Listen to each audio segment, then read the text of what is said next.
Fitter व्यवसाय में semester 4 का ट्रेड थ्योरी लेसन है भार उठाने वाले उपकरण, जिसको अंग्रेजी में लिफ्टिंग अप्लायंस कहते हैं। लिफ्टिंग अप्लायंस का परिचय है कम ताकत से अधिक भार उठाने के लिए जो साधन प्रयोग में लाए जाते हैं उन्हें लिफ्टिंग अप्लायंस कहते हैं। इसके निम्नलिखित प्रकार है। मुख्यतः निम्न प्रकार के उपकरण भार को उठाने के लिए प्रयोग में लाए जाते हैं। चेन होस्टिंग ब्लॉक, जिसको चेन ब्लॉक भी कहा जाता है। दिए गए चित्र में दिखाया गया है चेन होस्टिंग ब्लॉक। इसमें दो ग्रूवर पुलियाँ होती है जिनको एक ही स्पिंडल पर फिट किया जाता है। इन पुलियों को क्लैंप के द्वारा सहारा दिया जाता है। इस क्लैंप के ऊपरी भाग पर एक हुक लगा होता है जिसे क्रेन वगैरह के साथ लटकाया जा सकता है। इन पुलियों के दो खंभे के बीच में फिट किया जाता है।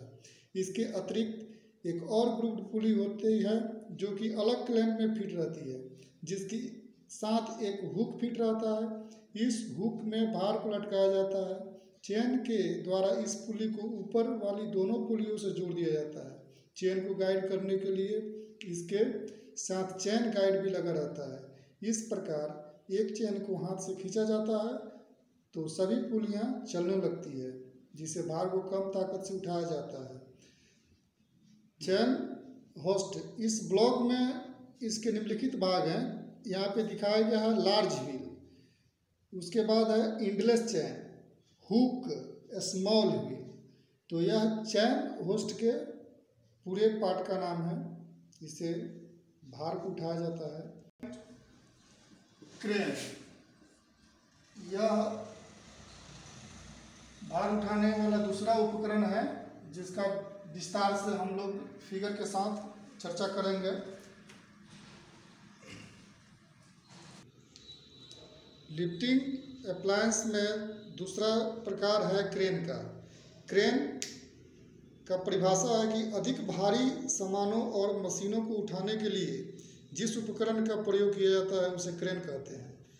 इससे भारी सामानों या मशीनों को एक स्थान से उठाकर दूसरे स्थान पर रखा जाता है। यहाँ चित्र में दिखाया गया है क्रेन के भी कई प्रकार हैं, जिसमें ए नंबर चित्र में दर्शाया गया है क्रेन के विभिन्न भागों का नाम।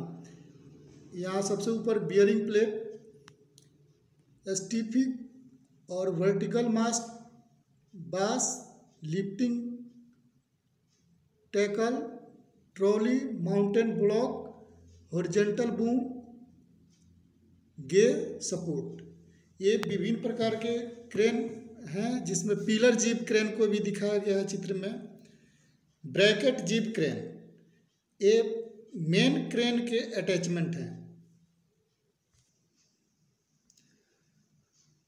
अगले क्रेन के पार्ट को दिखाया गया है ट्रेवलिंग क्रेन्स है। ये क्रेन कार्य को एक स्थान से दूसरे स्थान तक चलाकर ले जाती है, अर्थात स्थानांतरित करती है। इस क्रेन के द्वारा लोड को 3 दिशाओं में ले जाया जा सकता है। यह हल्के कार्य के लिए प्रयोग में लाई जाती है। उसी प्रकार विभिन्न प्रकार के क्रेनों को दिखाया गया है। इसमें अगला प्रकार आता है फोर्कलिफ्ट का। फोर्कलिफ्ट बड़े बड़े कारखानों तथा उद्योगों में बने माल को एक स्थान से दूसरे स्थान तक ले जाना जरूरी होता है। जिस माध्यम से यह कार्य किया जाता है उसे फोर्कलिफ्ट कहा जाता है। यह 4 पहियों की गाड़ी होती है जो बिजली के इंजन द्वारा चलती है। इसके आगे के भाग पर 2 आर्म्स लगे होते हैं जिन्हें फोर्क भी कहा जाता है। इन आर्म्स को भार के संतुलन के लिए प्रयोग किया जाता है। फोर्कलिफ्ट में आगे की तरफ यहाँ दिखाया गया है लिफ्टिंग आर्म हाउसिंग। इसी लिफ्टिंग आर्म के जरिए हम भार को उठाते हैं। भार को उठाने वाले उपकरण में एक आता है क्रोबार। क्रोबार एक रॉड की तरह स्टील की बनी होती है। भार को सरलता पूर्वक उठाने के लिए इसके आगे का सिरा मुड़ा होता है। क्रोबार कार्य के अनुसार छोटे व बड़े साइजों में प्रयोग किए जाते हैं। बनावट के आधार पर क्रोबार कई प्रकार के होते हैं, जैसे इकाई सिरे वाली क्रोबार यहाँ दिखाया गया है। दोहरे सिरे वाले क्रोबार को यहाँ दिखाया गया है। इनका अलग अलग मकसद से अलग अलग जगहों पर प्रयोग किया